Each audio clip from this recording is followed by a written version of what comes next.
You are an entrepreneur, a professional, a speaker, or a coach. And although you've come a long way, it's time for you to take it to the next level. We've got you. This is the Author to Authority podcast. We'll help you use authority and influencer marketing to build your business stronger and faster by publishing a book. You'll hear from guests that are thought leaders in sales, marketing, networking, communication, social media, promotion, and business leadership. Let's do it. This is the Author to Authority podcast.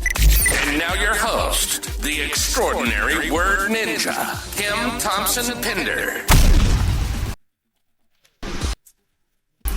Welcome to the Author to Authority podcast. I'm your host, Kim Thompson-Pinder, and I'm so excited to announce that in August, we will be having the 400th episode of the Author to Authority podcast. And in celebration of that, I have decided to do the top 25 episodes of the Author to Authority podcast for the whole summer. And we will celebrate the 400 about mid-August, so there'll be a couple of episodes after that. And I chose these episodes because they were the ones that I just personally felt were the ones that gave tremendous amount of value, that were going to help you as an entrepreneur, a professional, a speaker, a coach to move your business forward.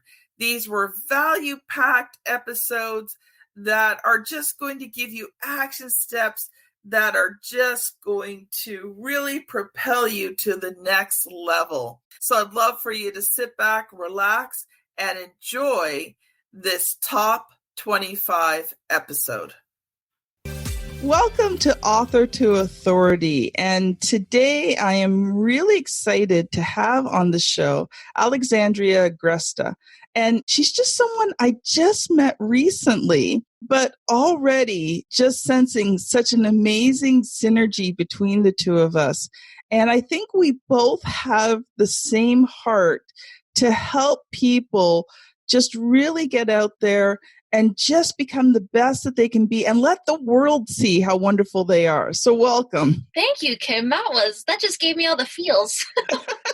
I couldn't agree more. I think, we just met over the past couple weeks, but I think the beautiful part about humans having love the word that you said, synergy, having a synergistic connection. It feels like, oh my goodness, I've known this person forever. I feel like I can talk to them. I feel like I can connect with them. And I feel that same way with you. And I'm so grateful we got to connect. Thank you, Internet. So just before we get into today's show, I just want to remind our listeners that if you're looking for a way to be able to speak to potential clients and do it powerfully and using amazing words, then go check out my free book called Power Words Attract High-Paying Clients and Customers, and you can get it at www.powerwords.pro/free book. So, Alexandria, how did you get into teaching people about being on stages and using that to build their business?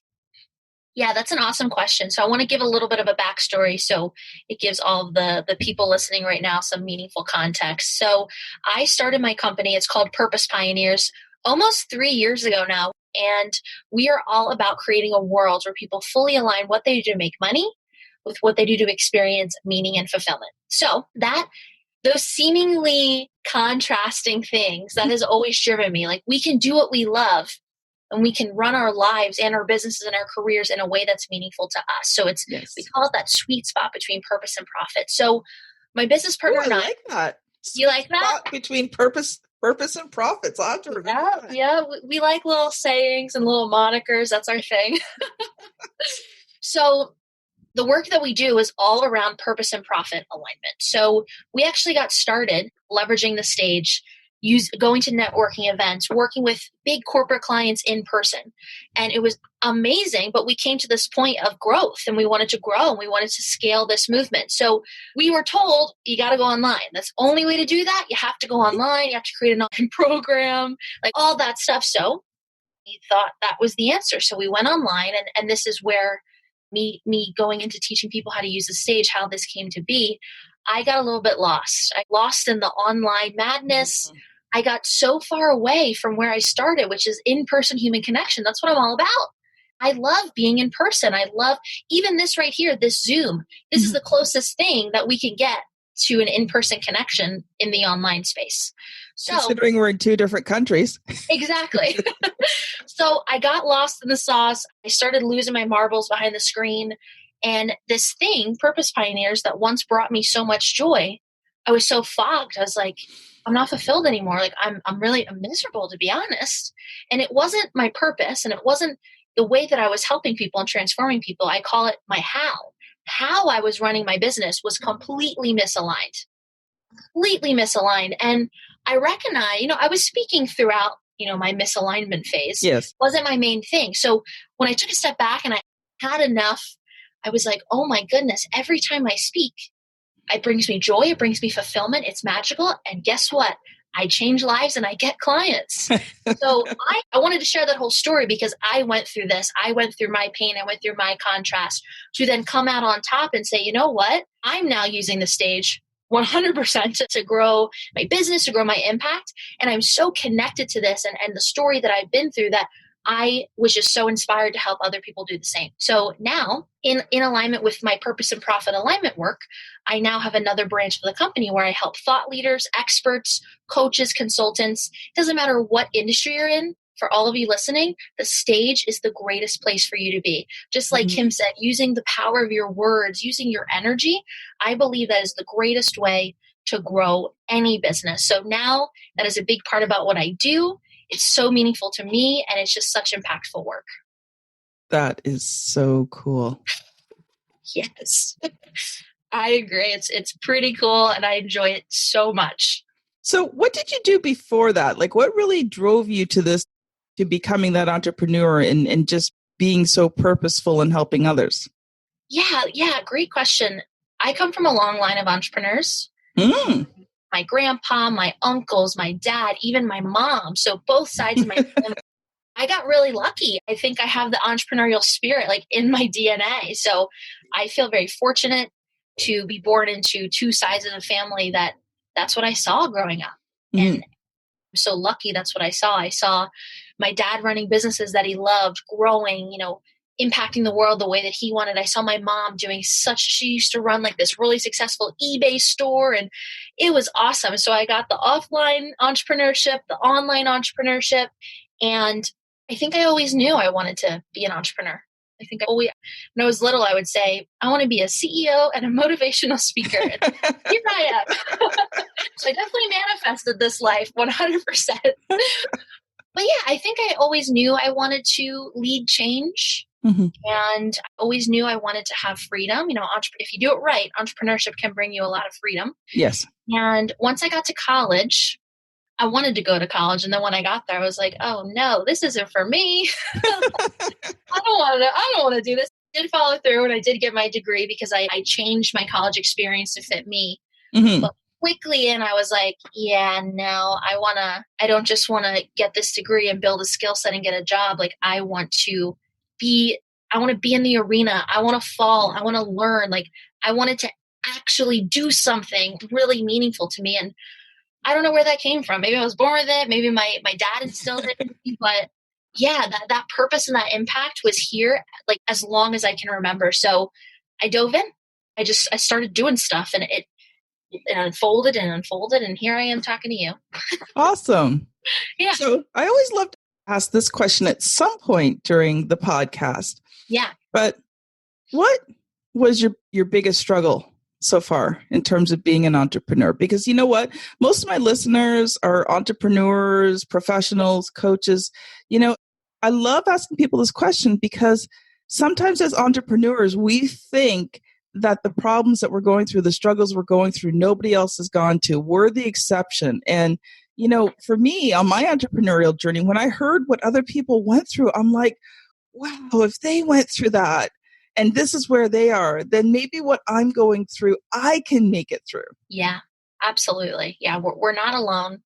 I think it just comes from, we got to speak our truth in some way, shape, or form. It's okay if you don't want to be on a big stage in front of a lot of people, but speak your truth in individual conversations, start a podcast, write a book, like share your story, because there's absolutely at least one other human out there that relates to it and has been there. And then we start to form support groups and communities. And it's like, we don't have to do this alone. So I totally agree with you there. I mean, man, I've been through a lot. I have a whole long list of struggles, but what's coming up for me right now and what I'd like to share of where I'm currently at in my journey. I think the greatest lesson that I've learned this year is I have to run my business in a way that's meaningful to me. And I have to stop listening to what everybody else is telling me to do. I know they have good intentions, and I know a lot of them are very successful and they have a lot of money and they've been doing this for a while, but what works for other people may not work for you. That's right. And I say this because I got caught up, and I am about alignment. Like that is a core business, and I got misaligned. So it can happen. Like you could preach alignment and then somewhere along the way, you're like, what the heck happened? I'm totally misaligned. So what I found is when I stopped comparing and when I stopped thinking I quote unquote had to do it the way someone else did it, all the resistance went away. So now the opportunities that have been coming my way, the clients that I've gotten over the past month or two, it's been effortless. It's been expansive. I'm like, wow, business can really be this easy. It only came down to me living in alignment and doing things the way that I want to do. It's the secret sauce. So that's the biggest struggle that I went through this year. And the answer is simple. Like, do what feels true for me and reflect that back to you listening. Do what's true for you. And don't even think about it. Don't let your brain get in the way. Don't look at everybody else. Just do it. And you'd be surprised at how aligned and expansive you feel. That is cool. Thank you so much. I love that. Yeah. So I know you've prepared some really great hints and tips for my listeners today. Yeah. So, I mean, there's so many different things that I could share, but I think the biggest thing is first understanding that this new year, this new decade that we're moving into, in-person human connection is going to be your superpower in your business. Yes. That's where this starts. I want everyone listening to understand the foundation of why speaking and speaking on stage even matters at all. So the online world, it's incredible. It brings us connection, but it also has brought us disconnection. Yes. So now we're moving into this time, this era where human connection has always mattered, but it matters now more than ever before. And if you are an entrepreneur, you have the most beautiful opportunity to capitalize. And like I was saying, if you don't want to speak on a stage in front of a bunch of people, that's okay. We have the virtual stages. I mean, a book is a stage in itself. Yes. Right? There's so many fun ways to look the stage now because of the internet. But it comes back to the first tip is you must put human connection at the core of your business strategy. Like, no ifs, ands, or buts. I don't want to hear it. You got to do it. You got to do it because what is business built on? Relationships. And trust. Right. Relationships and trust. We buy from people that we trust. So that's my first tip. And then leading more into tangibly, like using speaking on stage. My second tip to everyone listening is you got to get on the right stages with the right people in the room. And what I mean by that is it's not about quantity. It's not about, I want to get on every stage ever. I want to speak in front of everyone, because speaker burnout is a real thing. You will get quickly burn out. There's a lot of traveling involved. There's a lot of talking to a lot of people. So we don't want you getting burnt out, because guess what? Your gift is no longer going to be shared with the world. Yes, exactly.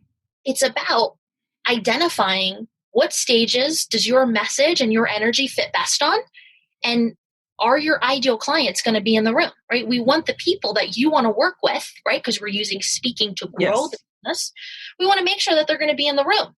So now, if you're on the right stage with the right people in the room, your message is going to be received. And that's the number one thing we want to know, like, is our message going to be received? And then the next part of it is you're going to have people coming up to you and asking you how they can hire you, because you're saying the right things to the right people in the room. And usually, 8 times out of 10, I'd say people go to conferences and events to change their life. Yes. You have all the ingredients to make the transaction and ignite the transformation. It's in the room. So I'd say those are my mindset tip, a foundational tip and then a more tangible tip to really make this a reality so it starts clicking for all of you. Yeah, like last week I was at an event where you get to share your story. And I thought that it would be really good because one of the areas I've been working on in my speaking is really narrowing down my story to the key elements. Because I can go on for half an hour about my story and not actually get to the main point. Right. So, I've been on 2 stages where you share your story where you only had 10 to 11 minutes. And so I had to really refine it down. So I did this event and really wasn't the right audience because every time I've told the story before in front of a group, there's certain points people always laugh. Mm-hmm. Or, like when I say my mother died at 4, you can see everybody kind of go, oh, right. Yep. And so, this happened to be it was at like a Irish pub, which had like a back room with a stage. So a lot of the people in there, I don't really think were like entrepreneurs and that. And I was finding it hard because I wasn't getting the normal feedback I normally did, like not even the little giggles and laughs at the normal places that people do. Like when I talk about the fact that, my dad was Captain Patience and, his sidekick Gulliver. Well, that's what happens. People I like laugh, that. Right. Or, I would talk, I share my story about, the time that Gullible Girl, Captain Patience asked Gullible Girl to run the dishwasher and she realized there was no dishwashing powder. And so she put half a bottle of liquid dishwashing soap in. And you see, you laughed. And that last Monday, nobody laughed. And I almost didn't even know what to say. Yeah. Well, Kim, this is just it. Not only will someone get speaker burnout, but what happens when the audience isn't responding? We immediately go, what's going on? What did I say that was wrong? Right? We go into that self-doubt mode. Mm-hmm. And that doesn't have to happen. We don't have to be in that self-doubt cloud as a speaker. If we're just getting in front of the right audiences, it's going to be incredible every time, in some way, shape, or form. So you've been there. I totally get where you're coming from. And we can avoid that by being very intentional with the stages that we're reaching out to. And again, it's quality over quantity. So what would be some things if people haven't spoken before and they're looking on stages? What are some things that people should prepare? Because if you're going to apply to be on a stage, then obviously I guess there's things that they ask you for. So kind of things, should a potential speaker have in mind? Yeah, great question. I actually just answered this question in my community. So I'm like, oh, just answer that. Let's go. So now this response applies to when you're wanting to speak on an in-person stage. So with the virtual stages, it's a little more lenient. Yes. So with in-person stages, if you don't have it's called a demo reel, which is like a video footage of you speaking on stage. If you don't have that, don't worry. Don't get too hung up on it. I've gotten so many speaking engagements prior to me having footage of me. And the first video that I got was on my iPhone, and I sent that to people. So just want to start there because I know a lot of people, they come to me and they're like, I don't have a demo reel. I'm not going to apply. Don't worry about it. We'll put that off to the side. Now, with that, what I do 100% recommend is a speaker one sheet is what it's called. So it's just a simple one pager. I mean, you can create it on a Google Doc, or if any of you like Canva, I love Canva. It's like a templated graphic design platform. And it's free. Oh my God, it's amazing. If you don't know what Canva is, just go check it out. It's absolutely amazing. So on this speaker one sheet, of course, you want a picture of you, a very vibrant picture, one that captures your energy. You want a little blurb about you, so a 1 to 2 sentence bio, and you want your talks and your topics laid out. If you only have one signature talk, guess what? That's even better. You don't need 3, 4, 5 talks to look better, right? To make it seem like you have all these things to talk about. One talk, one core message, one topic hits home. Beautiful. So you want to have a little bit about you. You want to have a picture of you. You want to have your talk, a little outline of it. If you're able to fit like a little testimonial quote on there, if you're able to get that, that would be incredible. And then your contact information. So super simple, to the point. But what this does, although it's such a simple one pager, it's above and beyond in the event organizer's eyes. Yes. Like with me, when I've sent this out, I've gotten responses like, wow, I'm really impressed with this one pager that you sent me. In my mind, I'm like, really? It's so simple. So, right, it's the little things that help you stand out to event organizers and go above and beyond. So I would really say that's the only thing that you need if you're just getting started, because you don't want to overwhelm yourself. You'll get to the point where you have demo reels and speaker websites and all that stuff. But starting out, just create a simple one pager. And I promise you, event organizers will be totally wowed. That is amazing. Thank you so much. Because you know what? It's like so many things. You think you got to have all these things in place to move forward.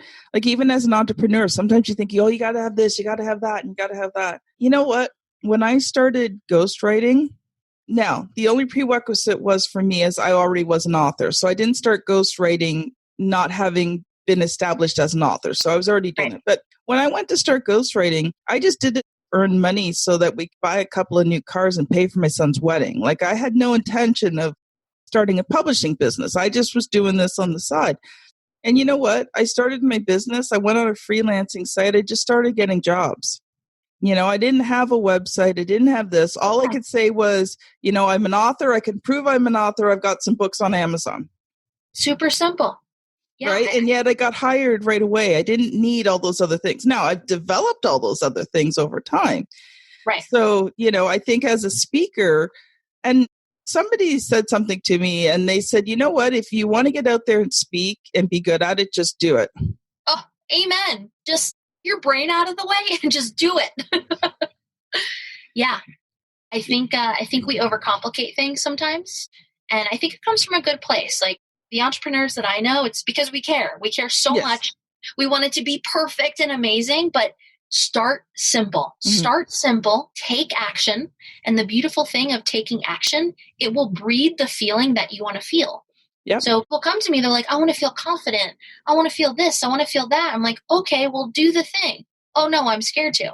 Like, well, then you're never going to feel the feelings that you want to feel. So we got the Mel Robbins 5-second rule. If anyone knows that, count to 5, turn your brain off, do it.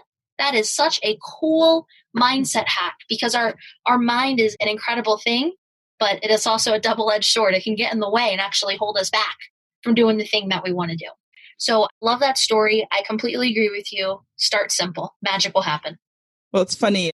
There's a Facebook post. Like I have quotes and Facebook posts that I just kind of keep and I repost them every once in a while. Yeah, I did the same. And there's one I love. It says, it's like a book cover and says, how to be amazing at anything. And you open up the book and it only has one word and it's practice. So good. That author is witty. I love that. That's so good. And I mean, here's the thing. I mean, I've been speaking, I've been performing since I was little. I've been, speaking off and on for the last few years. Not a lot, but, I do speak on a semi-regular basis. And what I learned is that, you know what, there's times I go on stage and it's absolutely amazing. Right. And there's been times I've been on stage where I botched it up a bit, right? But you know what? It didn't really matter. Like people still enjoyed it. They didn't know I botched it up. And every time, I went through that experience, it caused me to learn and grow. Like this experience last week, what I realized was it wasn't how I was delivering it because I was delivering it the same way I always delivered it. Right. It just, the audience wasn't receptive. Right. But I recognized what I did afterwards is I tried to make it funny by explaining it. And I didn't need to do that because it didn't actually work. So, the learning for me, and that this is the thing, when you go on stages, each stage you go on, learn something from the experience. Yes. And to grow. So I learned next time, if I tell my story and I'm not getting the reactions I want, I'm just going to continue to tell my story and not stop. Because I stopped and tried to think of what could I say to actually make this funny. Right. Yeah. You just got to keep going, keep flowing. Exactly. Yeah. Yeah. I love that. I think to me, the stage is a playground. Like it's a playground to try new things and share new stories. And yeah, it's not always going to hit home and it might not be received, but here's what's cool. Doesn't mean that stage can't be profitable for you. Like that's right. You can totally botch it up and maybe you didn't think you did great, but the audience is like, that was amazing, right? Remember, audience doesn't know this talk and your story even percentage as much as you do. So when you quote unquote mess up, they don't know that. So just don't point it out and you'll be fine. Just keep going. So do you have one more thing that you would want to share with our listeners for today? As it relates to using speaking to grow your business? Yes.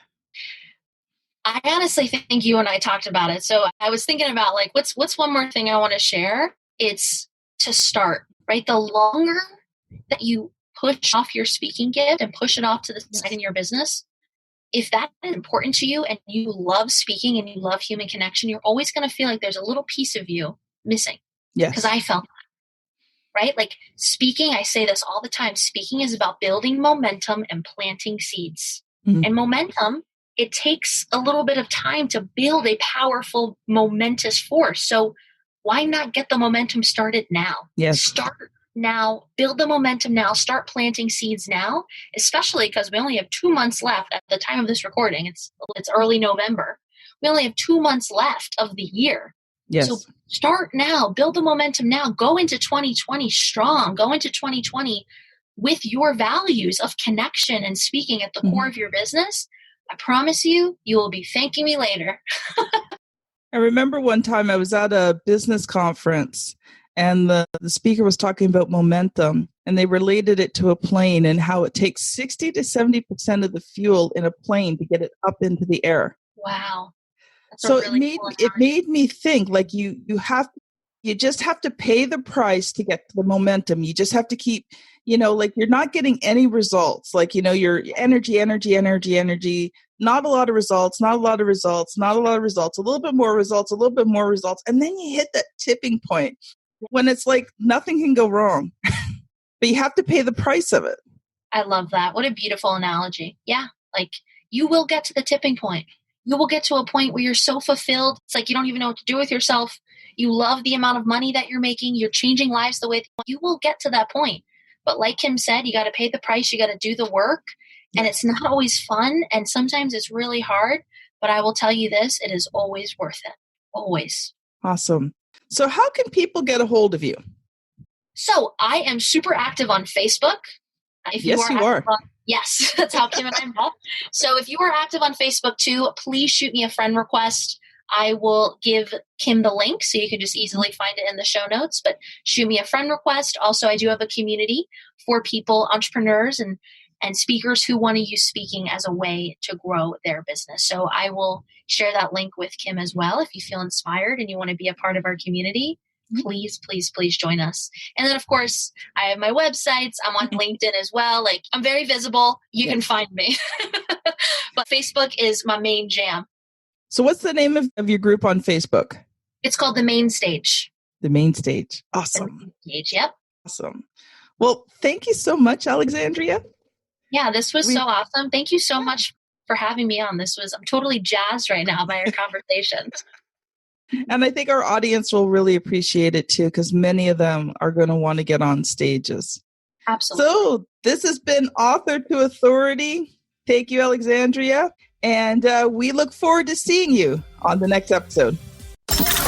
You've been listening to the Author to Authority podcast. The extraordinary word ninja, Kim Thompson Pinder, has helped over 200 entrepreneurs, professionals, speakers, and coaches write and publish their books that have become incredible marketing tools for their business. And many of those have gone on to become Amazon best-selling authors and have used their books to land high-level clients and get on big stages. We hope you've enjoyed the show. Make sure to like, rate, and review. And we'll be back soon. But in the meantime, hit the website at www.authortoauthoritypodcast.com. See you next time.